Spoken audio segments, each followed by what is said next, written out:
Okey, Borak Jalapan pagi ni kita akan bersama dengan Cik Jun Nadatul Ilyas. daripada LHDNM selaku Eksekutif Hasil Kanan Jabatan Khidmat Korporat Lembaga Hasil Dalam Negeri.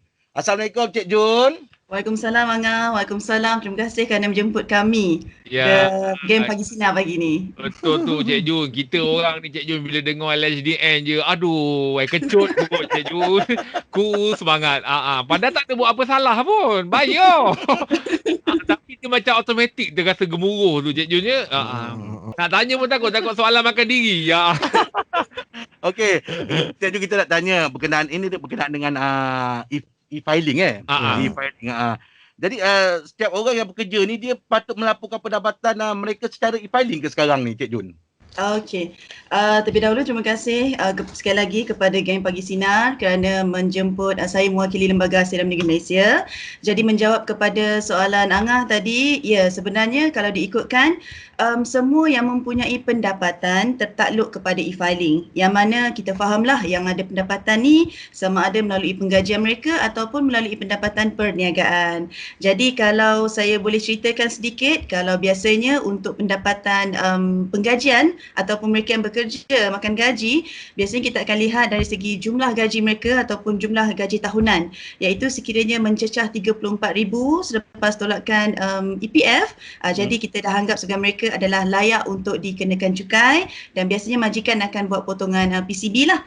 Tetapi kalau untuk individu yang selain makan gaji, tak kiralah pendapatan apa yang mereka terima, sama ada pendapatan perniagaan ke ataupun sebagai contoh sekarang ni ramai yang dah jadi influencer, Insta famous ataupun yang terlibat dalam ekonomi gig. Kita panggil ekonomi gig ni adalah individu-individu yang mungkin tertakluk pendapatannya di luar yang saya sebutkan tadi. Ya, jadi sekiranya mereka mendapat ataupun memperoleh pendapatan dah tertakluk kepada percukaian dan mereka perlu mengisi borang cukai melalui e-filing. Mungkin ada yang baru nak menggunakan cara e-filing kan. Kalau saya ringkasnya boleh Cik Jun terangkan macam mana kita nak gunakan sistem e-filing ni. Okey, sistem e-filing ni. Pertamanya seseorang individu tu perlu memastikan mereka dah ada nombor cukai ke belum. Jadi sebagai contoh kalau macam Angah, Jeb dan juga Rahim dah ada nombor cukai pendapatan, jadi tidak ada masalah. Kita boleh terus gunakan sistem e-filing. Tetapi kalau untuk individu yang belum ada nombor cukai, kita galakkan untuk mereka mendaftar terlebih dahululah, ya. Jadi pendaftaran ni boleh dibuat melalui online yang kita panggil sebagai dalam sistem e-daftar. Yang mana kalau boleh pergi ke website Lembaga Hasil, klik sahaja kepada My Tax. Jadi di bawah My Tax tu semua perkhidmatan Easy Hasil ataupun kita panggil semua perkhidmatan online Lembaga Hasil ada di situ. Jadi untuk tujuan pendaftaran tadi, just klik sahaja kepada e-daftar. Dan apabila kita dah selesai dengan pendaftaran nombor cukai, jadi barulah kita akan pergi ke bahagian e-filing ni. Okey, untuk mungkin kalau boleh saya kongsilah sebab ramai orang faham bahawa e-filing tu satu sistem, tetapi sistem apa sebenarnya? Jadi sebenarnya e-filing ni sistem penghantaran borang. Jadi sistem penghantaran borang cukai yang mana untuk akses ke sistem e-filing, seseorang individu tu perlu kita panggil sebagai daftarkan PIN number. Ya, macam biasalah kita kan nak mula apa-apa sistem kita kena ada PIN number, betul?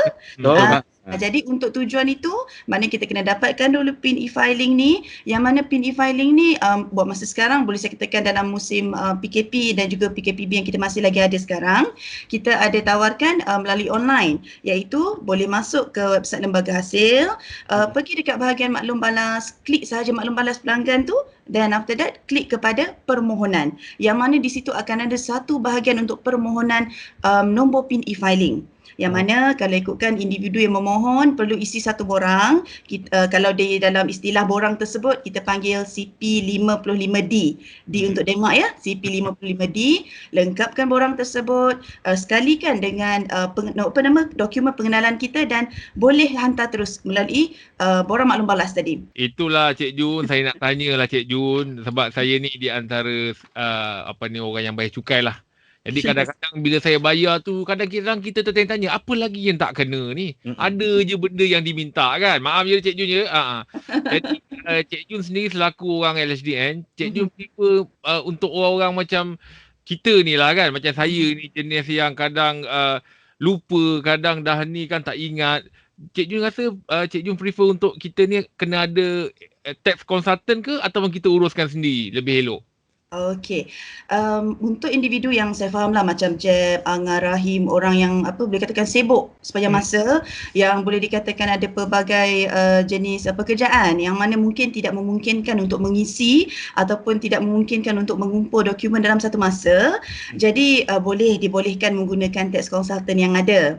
Tetapi kalau sebenarnya kalau tanya saya sebagai pegawai lembaga sendirilah, pegawai lembaga hasil, sebenarnya dari segi kemudahan yang kita dah sediakan sekarang melalui e-filing ataupun ada yang datang ke tempat kita di mana-mana cawangan, dan kalau boleh datang ke cawangan file cukai sendiri, sebenarnya pegawai kita pun boleh bantu.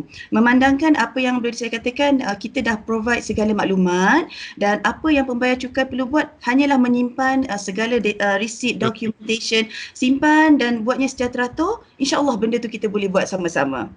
Jadi tak ada masalah kalau gunakan tax consultant, tetapi lebih baik kalau kita sendiri yang menguruskannya sendiri. Itu pandangan saya lah. Cik Jun, dia punya tempoh untuk kita melaporkan pendapatan secara e-filing ni bila? Okey, kalau untuk e-filing, macam saya katakan tadi, e-filing adalah untuk hantar borang. Ya, kalau diikutkan siapa yang hantar borang, untuk e-filing kita mula 1 Mac.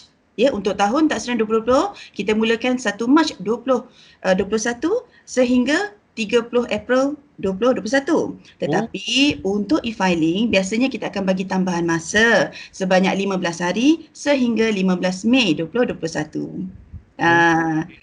Itu untuk sesiapa yang ada pendapatan penggajian. Kalau untuk perniagaan, dia sehingga 30 Jun, dan kalau untuk e-filing kita lanjutkan sehingga 15 Julai 2021.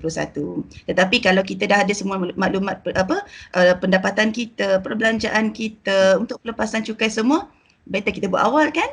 Lagi awal buat, lagi awal dapat refund. Maksudnya kalau kita punya file ni, kalau kita kadang-kadang kan sekarang kan orang yang berniaga kecil-kecil, enterprise apa semua kan. Lagi tidak sendirian berhad, enterprise sekalikan dengan individu punya file, betul ke? Okey, dia macam ni Jeb, sebenarnya saya boleh katakan enterprise dan juga sendirian berhad, dia adalah entiti yang berbeza. Ya. Yang mana kalau untuk sendirian berhad, biasanya individu yang mempunyai syarikat sendirian berhad, syarikat tu dia adalah entiti cukai yang berbeza. Yang mana segala pendapatan ataupun segala keuntungan tadi, kita akan boleh katakan declare di bawah syarikat. Itu adalah file cukai syarikat lah yang bermula dengan C. Tetapi untuk enterprise, segala keuntungan, pendapatan, malah kerugian perlu dilaporkan ke atas pemiliknya. Contoh kalau Jeb ada enterprise, jadi sebenarnya pendapatan tu semua akan dilaporkan atas pemilik, iaitu Jeb. Tetapi jangan bimbang, macam saya katakan tadi, segala perbelanjaan yang boleh kita tolak untuk tolakan cukai pun boleh dibuat bersekali. Ditolak di situ siap-siap, then laporkan kepada lembaga hasil. Jadi saya nak tanya Cik Jun lah, macam mana kiraan penalti dia ni Cik Jun? Sebenarnya dengar cerita kalau tak bayar berganda-ganda penalti, persen yang kita kena atas penalti tu. Okey, jadi saya faham benda ni menjadi satu kerisauan kepada semua orang sebab memikirkan penalti terlebih dahulu. Ya, kalau kami di lembaga hasil, sebenarnya kami lebih tekankan kepada kesedaran cukai dalam kalangan rakyat jelata ataupun dalam kalangan pembayar cukai.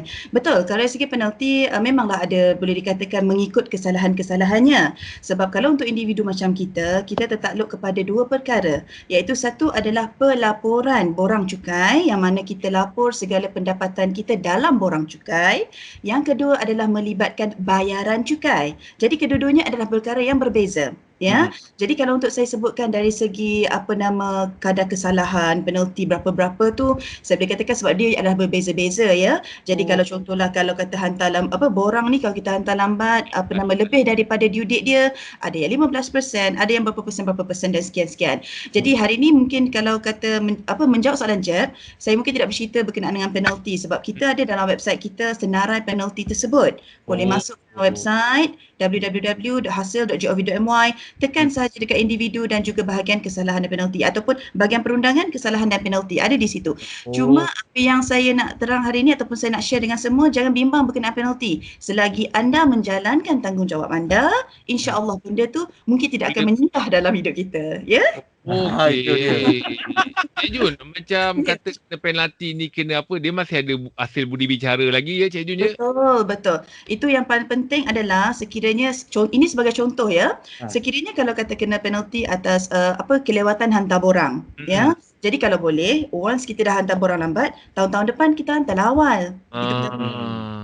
penalti tu dirasakan tinggi. Jadi boleh datang bincang dengan pegawai sebab ia adalah mengikut jenis-jenis kesalahan juga sebenarnya. Ya. Okey, Cik Jun, kami nak ucapkan terima kasih banyak atas perkongsian untuk pagi ni Terima untuk kasih. topik kita melapor e-filing. Terima kasih banyak Cik Jun. Sama-sama Angah, sama-sama game pagi sinar. Terima kasih kerana Cik Jun, terima kasih atas penerangan Cik Jun.